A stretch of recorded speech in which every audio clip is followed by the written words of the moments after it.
ఈ రోజు మా ఇంట్లో స్పెషల్ ఏంటో తెలుసా? రండి చూపించేస్తా. ఇది వచ్చేసి బిర్యానీ అనుకుంటారేమో, బిర్యానీ అనుకుంటే పప్పులో కాలేసినట్టేనండి. ఇది వచ్చేసి చెనిక్కాయల పచ్చడి.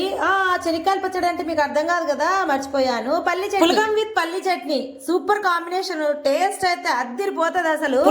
పులగం ఏంటక్క ఎప్పుడు వినలేదే అంటారేమో. మీలో చాలా మందికి తెలియకపోవచ్చు ఈ పులగం అనేది, కానీ రాయలసీమలో చాలా ఫేమస్ అన్నమాట. పొట్టు పెసరపప్పు 1 గ్లాస్ వేస్తే నార్మల్ రైస్ 2 గ్లాసెస్ వేయాలి. ఇలా రెండు మిక్స్ చేసి నీట్ గా వాష్ చేసి ఎసురు అనేది మనం నార్మల్ గా ఎంత వేసుకుంటామో అంత వేసేయాలి. అంతే. ఇంకా స్టవ్ మీద పెట్టి రైస్ ఎలా కుక్ చేసుకుంటామో అలాగే కుక్ చేసుకోవాలి. కుక్కర్ లో అయినా కుక్ చేసుకోవచ్చు, మామూలు డేక్షాలైనా కుక్ చేసుకోవచ్చు. కొంతమంది అయితే దీన్ని తిరువాత వేస్తారనమాట. ముందుగానే తిరువాత వేసి అల్లం వెల్లుల్లి పేస్ట్ వేయించేసి కడిగి పెట్టుకున్న రైస్ ని అందులో వేసి ఎసురు వేసి కుక్ చేసుకుంటారు. యాక్చువల్ గా ఇది బ్రేక్ఫాస్ట్ లోకి చేసుకుంటారు అందరూ, కానీ నేను ఈ రోజు మధ్యాహ్నం లంచ్ లోకి చేశాను. పొగలకి వేడి వేడి రైస్ లోకి కొంచెం నెయ్యి వేసుకొని ఇలా చట్నీ ఎక్కువ కలుపుకొని తింటా ఉంటే ఉంటది టేస్ట్ సూపర్.